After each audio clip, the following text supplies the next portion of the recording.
So fellowship and practices tayo ngayon. So importance ng church ordinance. Church ordinance ang ating magiging ang magiging pinaka-focus na pag-usapan. At madalas naman na ito na ituturo tuwing tayo ay magbabaptize o kaya mag-Lord's Supper.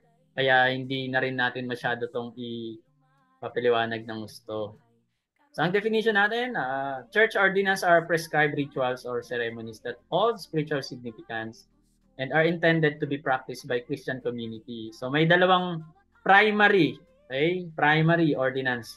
Kumbaga, kung sa Katoliko, sacrament ang tawag at merong 7 sacraments sa Holy Catholic Church or Roman Catholic Church, I should say.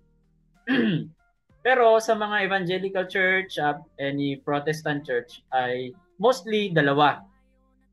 Pero meron ding mga extended na mga ordinances or other ordinances, mamaya babanggitin natin. So itong dalawang to, which is baptism and Lord's Supper, bakit to kailangan? Number 1, kasi pagpapakita ito ng pagsunod. So it served as an act of obedience as Christ commanded us. These 2, gawin nyo ito bilang pag-aalala sa akin. Pati baptism, go ye and make disciples, baptizing them. So yun, biblical siya. And they provide a means of grace and spiritual nourishment and foster sense of community and shared identity among believers. So dito tayo sa number 1, sa baptism. Meron na rin pong mas extensive na doon po sa ibibigay ko na Christian Life and Service Seminar na Discipleship Manual, yung first M, membership, meron po itong 2 pero mas maganda itong baptism. At saka Tagalog po yun. Kaya yung mga hindi masyado sa English, mapalad po kayo. Sa mga English talaga ang standard, pasensya na. Tinagalog ko yung English kaya wala akong English. Tagalog ang meron ako. So sa baptism,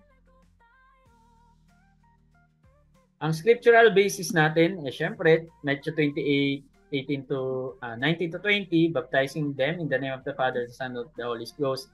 At sa Acts 2:38 naman, they sabi ni Peter, repent and be baptized in Jesus' name.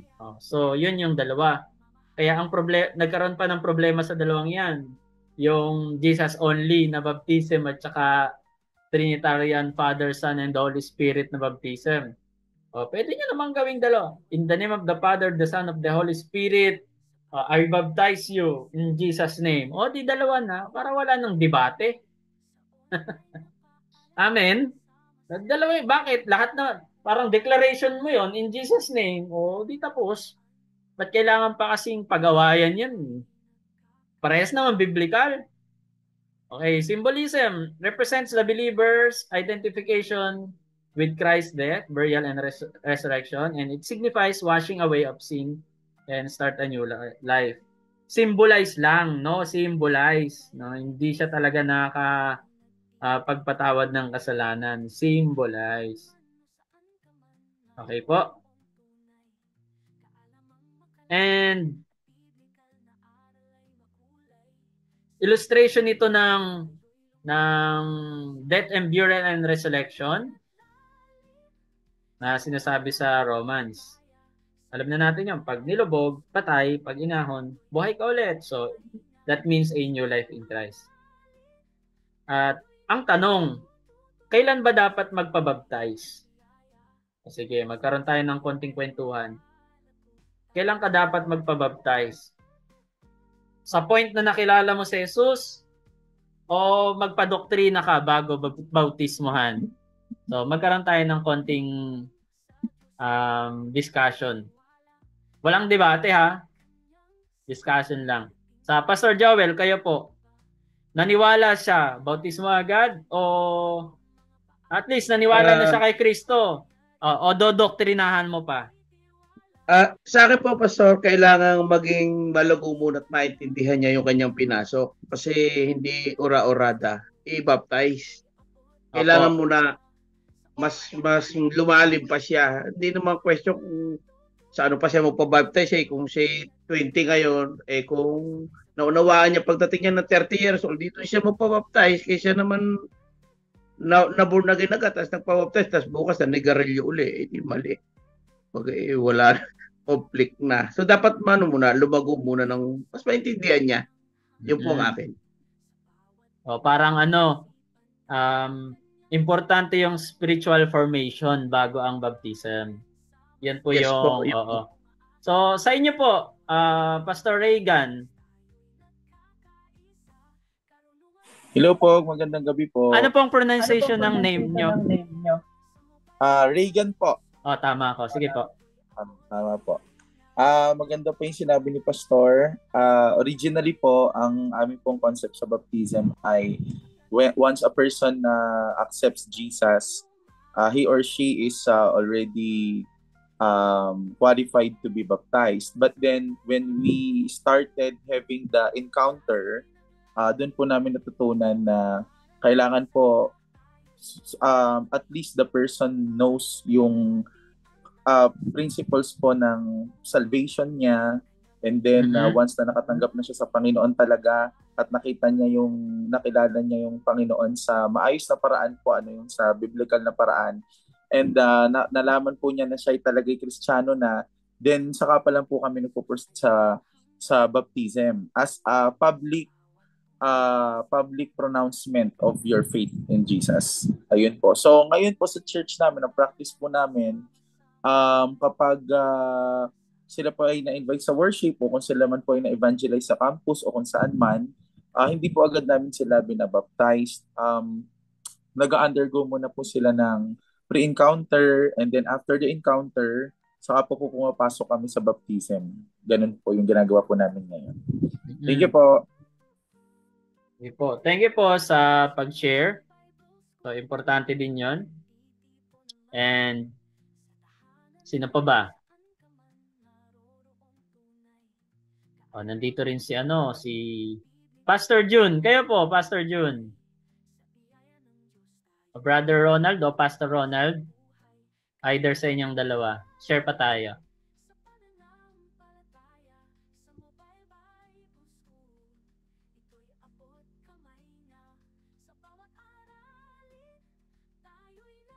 Hello po, Pastor. Good evening po. Good evening po. Pakilala po tayo. Ronald. Ayan. Sige po. Ronald Isayan po ng Butuan City po, Mindanao. Apo. Hindi po ako pastor. Okay po. Doc, lang po, member po ako sa simbahan po namin. Pero yun nga din po, sinusunod din po namin na bago po i-baptize yung isang member or magiging member po, kailangan po talaga maipaliwanag po sa kanya yung doktrina, at saka para din po may yung tinatawag po natin na magandang teaching po talaga na susundin po talaga niya, which is biblical po. Opo. Yun po yung sa amin. Yan, thank you po. So, karamihan sa atin ay ayun, kailangan at least merong basic fundamental na alam niya. Ang importante ay yung about salvation. Siyempre, kailangan namang mauga pa siya sa salvation niya, no? Bago natin mabautismuhan. At meron din akong alam na mga churches, unang invite, dumalo, pinatanggap, meron na silang baptism pool, lubog. Yun. May alam po kayong ganon? Marami pong ganon kasi. Itong Pentecostal Fourth Watch, yung mga nanghihingi sa kalsada. Yan. Ganon po sa kanila. Oras na may bagong na-invite, ganon agad ang gagawin sa kanila. Ilulubog agad. So, sa akin din na pananaw, biblically, si Philip, nung nakita niya yung naglalakbay papuntang Ethiopia, yung Ethiopian, Ethiopian ata siya, di ba? Sumakay siya, pero nilecturean muna siya bago siya binaptize. So, nagkaroon muna ng lecture. Yung araw na yon, yun din yung baptism day niya, pero may mahabang lecture yon, ilang oras na biyahe ang kabayo di ba? Tsaka malayo-layo din yung biyahe nila. Kaya yung mga nagsasabi na, pag naniwala, tumanggap, hanap ka agad ng drum, bautismo na natin. So, lecturean mo muna. Yun at least, siguro, hindi lang isang oras na biyahe yung ginawa ni Philip. So, marami pang itinuro sa kanya. At bagamat ang fundamental na itinuro sa kanya, it's all about Jesus Christ, kung sino siya. So, person of Jesus Christ. And kapag tama naman ang pagkakilala mo kay Kristo, ang susunod talaga yan ay yung transformation. So, yan. Sa membership at saka sa maturity na class na ginawa ko, after sa loob ng membership, naka-layout din kasi doon yung fundamental belief. So, yung ibibigay ko sa inyo na libreng Christian Life and Service Seminar, parang seminar type naman talaga siya na ganun. Nakalagay yung statement of faith. Pwede nyong alisin and palitan nyo ng statement of faith ng inyong church na affiliation, organization, or pinasimulan na congregation. Kung ano man yung draft ng fundamental nyo. Kaya magandang magkaroon kayo ng copy. So, ayan. Dito na tayo sa Lord's Supper. So, yun yung baptism natin. And the Lord's Supper, dalawa lang naman talaga sila di ba? So, alam na natin yung verse niyan, Luke chapter 22, 19 to 20. At may simbolo yung bread, which is the body of Christ. At saka yung wine naman is yung blood of Jesus Christ. Yung body na na-broken at saka yung dugo naman na nabuhos sa krus ng Kalbaryo. And ang mga terminology na ginagamit kadalasan ngayon ay yung salitang number 1, communion. So, 3 biblical terms lang itong Lord's Supper. Number 1, communion. Diba? So, sa communion, sa 1 Corinthians chapter 10 verse 16, sabi doon, the cup of blessing which we bless, is it not the communion of the blood of Christ? So, ito yung verse na ginagamit natin sa sa Holy Communion. Kaya, pwede talaga na communion ang tawag doon sa Lord's Supper. O instead na banal na hapunan, pero umaga naman natin ginagawa. So, hindi magandang itawagin na banal na hapunan, pero agahan natin ginagawa. Amen po ba? Ang dapat talaga, Holy Communion. Yun ang pinakamagandang term. Ikalawang term ay Lord's Table. 1 Corinthians 10:21, you drink the cup of the Lord and the cup of devil. You cannot be partakers of Lord's Table. So, hindi pwedeng umiinom ka ng cup of the Lord. Sa ano yan Sa fellowship yan And then, makikiinuman ka rin, cup of the devils, nakikihalo ka sa mga inuman kung saan. So, hindi pwedeng partakers ka ng Lord's table at saka table of the devil. Di ba? Parang ginawa daw nating magbalae yung kaaway at saka ang Diyos. So, Lord's table. Ikatlo, Lord's Supper. When you come together, therefore into one place, this is not to eat the Lord's Supper. So, supper, yung hapunan. Ngayon, ano sa tatlo ang madalas nating gamitin? Communion, Lord's table, or Lord's Supper. Ang kagandahan naman kapag Lord's Supper ay yung supper ni Lord. Hindi natin supper. Hindi natin supper kasi ibig sabihin saan yan Sa hapon yun So nawa na gets natin. And symbolism ng Lord's Supper, ito, yung unleavened bread. Siyempre, yung Feast of Unleavened Bread, yun yung sinisimbolize nun yung Passover. Kung bakit nagpagawa sila ng pista ng walang lebadurang tinapay, ay para sa Passover, which is yun nga yung sa Old Testament kung saan nag-Passover yung death sa pintuan na may bahid ng dugo ng tupa na inialay. So it symbolizes the blood of Jesus Christ together with the body of Jesus Christ dun sa unleavened bread. At yung fruit of the vine, so sabi doon, I will not drink henceforth of this fruit of the vine sa Matthew chapter 26. So ngayon, yung cup na ang tawag doon.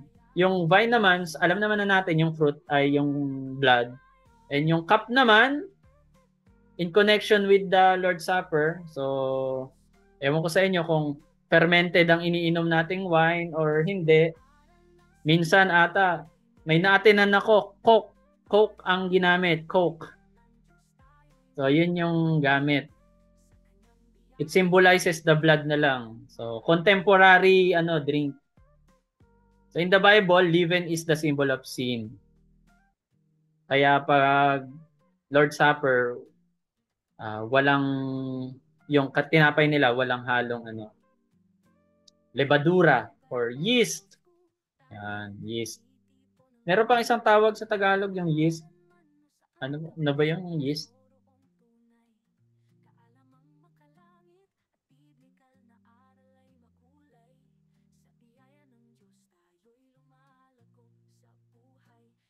Ito yung other ordinance. So sa ibang mga church organization, isinama nila yung foot washing na ordinance. Bakit sinama yung foot washing? So basahin natin sa John 13. Kasi may sinabi si Jesus Christ na gawin ninyo ito. That's why kasama yung foot washing or feet washing. Dapat feet washing kasi dalawa. No? Pag foot washing, isa lang yung huhugasan. So, try natin open yung ating mga Bible. Try natin mag-open. Kuha tayo ng Bible or sa cellphone. May Bible yung cellphone nyo. Open natin si John chapter 13. Meron kasing direct na sinabi talaga dito na gawin din ninyo ito. Sabi dito,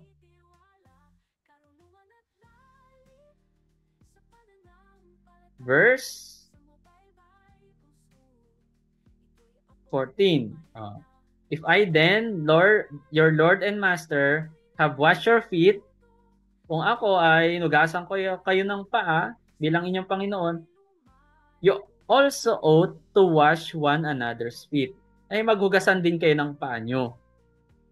For I have given you an example that you should do as I have done to you. So, siya? Part din ng direct command ng Panginoon na bilang disciple, maghugasan kayo ng paa. Kaya, nakadraft sa statement of faith as church ordinance, they believe in Lord's Supper, baptism, at saka feet washing. Yun yung nakadeclare sa iba. At sa ibang evangelical church naman, wala silang feet washing, pero meron silang confirmation. Ano naman yung confirmation? So in some tradition, confirmation is viewed as ordinance, signifying the strengthening of a believer's faith and commitment to the church. Confirmation. Para saan yung confirmation, Pastor? So etong confirmation, madalas ginagawa to sa sa mga evangelical church. It is number 1, public affirmation of faith. Kinokompirma na ikaw, alam mo na yung declaration of faith nyo. So, public declaration of faith in front of the congregation. Kabisado mo sila. Alam mo yung fundamental belief. Pag di mo pa alam yung fundamental belief, ibig sabihin hindi ka pa kumpirmado na alam mo at bahagi ka dito. So, yan yung isa sa parang, kumbaga sa brotherhood, initiation itong confirmation. At isa sa mga initiation nila, they have to recite their fundamental belief. Kung 11 man yan, 6 o 16, kailangan alam mo lahat yon. So you have to declare it in front of the congregation. So it indicates that the individual is taking ownership of their Christian belief. Kasi mahalaga din na alam niya kung ano yung pinaniniwalaan ng papasukin niyang denomination. That's why sa class 101, merong at least pasada or glimpse na ito ang paniniwala ng iglesyang sasalian mo bago ka magpabautismo. So ipapaliwanag sa kanya ng kahit glimpse or mabilisan. So yun yung nakalagay doon. And number 3, education. Prior to confirmation, yung candidate ng confirmation usually undergo a period of instruction or fundamental belief lesson where they learn about the core belief of faith, the Bible, and practices of the church. So ipapaliwanag din sa kanila na bakit tayo nagsasabi ng amen, o bakit tayo merong pag-aawitan, bakit tayo hindi gumagamit ng drum set, o bakit tayo may praise and worship. So depende sa organization. Ipinapaliwanag yon, ini-educate sila. Bakit importante ang testimony? Yon. And number 3, support from the community. So the church community plays a significant role during confirmation. So as they offer support and guidance to the confirmands. So kailangan may support din sa community at saka yung ritual or ceremony. So magkakaroon ng seremonya para doon sa mga bagong kumpirma. Yan. Nililay hands, pinagpe-pray, ina-anoint ng oil. So yung oil na yon, it signifies the Holy Spirit's presence na itong taong to is a spirit-filled person. Yung ibang mga evangelical church, hindi sila naniniwala sa tinatawag na infilling of the Holy Spirit na magtatangs-tangs na ganon. Para sa kanila, ang infilling of the Holy Spirit ay yung alam nila yung kanilang core doctrinal belief and they know how to share those belief na yon. So yun para sa kanila, yung filled of the Holy Spirit. Parang si Esteban, nung na-filled of the Holy Spirit siya, nagturo siya ng nangyari simula pa nung panahon ng Israelita hanggang sa pagkapako ni Jesus Christ. So yun, kaya niyang ituro yung kanyang paniniwala. So yun yung spirit or being filled with the Spirit. So yun yung other ordinance natin. So ngayon, ito yung sinasabi ko kanina, kung bibigyan ka ng bagong pagkakataon na mag-layout or kung ayaw mo na ng bago, kung ano yung ginagawa nyo, so, yung program nyo sa church, so magse-send kayo from opening hanggang closing ng service. Okay? Ayan po yung assignment nyo. At kung meron kayong ideal na pagkakasunod-sunod, gumawa kayo ng sarili nyo. So, lay out your ideal or own biblical church service program. Kung ikaw ay affiliated at gusto nung in-affiliate or sinalihan mo, ganito dapat ang pagkakasunod-sunod ng program natin. Wala kang karapatan na gumawa ng iba. So, bibigyan ko kayo ng karapatan na gumawa. Pero, wag niyong i-practice sa inyong church, ha? Kapag affiliated kayo, baka pag-awayan niyo yan ng organization niyo. Tinuro po kasi ni Pastor. Hindi. Pinapagawa ko lang kayo. Tapos ipapasa niyo sa akin. At i-check ko lang. And then, magkakaroon tayo ng i-compare ko din yung mga program na yan. Kung paano yung flow ng ating gawain sa loob ng iglesia. So, submit nyo sa mobilebibleschool.inc@gmail.com and I'm looking forward to seeing your creative and thoughtful approaches.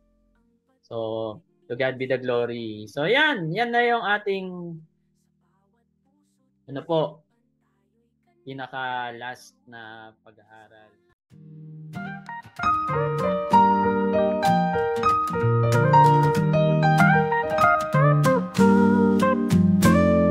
Sa Mobile Bible School, tayo'y nagtitipon online. Sa tahanan man o saan ka man, naroroong tunay. Kaalamang makalangit at biblikal na aral ay makulay. Sa biyaya ng Diyos tayo'y lumalago sa buhay. Karunungan at lalim sa pananampalataya. Sa Mobile Bible School, ito'y abot kamay na. Sa bawat aralin, tayo'y natututo sa teolohiya at biyaya. sabay-sabay ay lumalago tayo.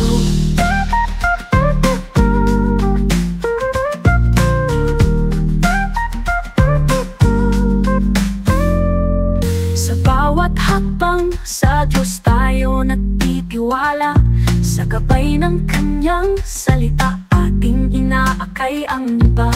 Kahit saan man dalhin ng ating mga paa, sa Diyos na makapangyarihan tayo'y nagtitiwala. Karunungan at lalim sa pananampalataya, sa Mobile Bible School ito'y abot kamay na. Sa bawat aralin tayo'y natututo, sa teolohiya at biyaya sabay-sabay ay lumalago tayo.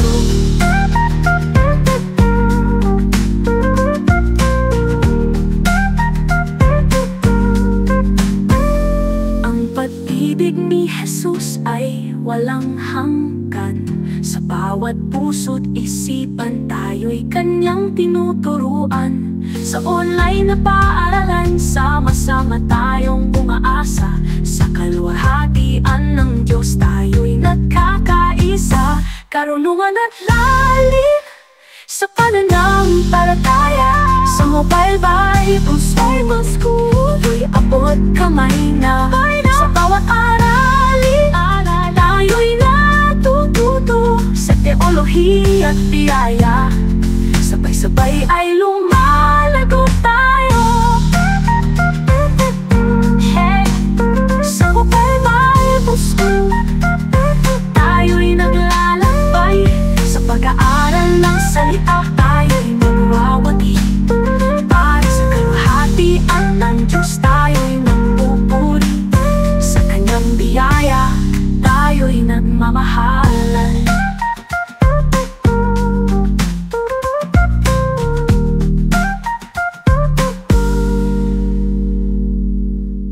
Ang pag-ibig ni Jesus ay walang hanggan, sa bawat puso't isipan tayo'y kanyang tinuturuan. Sa online na paaralan, sama-sama tayong umaasa, sa kaluwalhatian ng Diyos tayo'y nagkakaisa.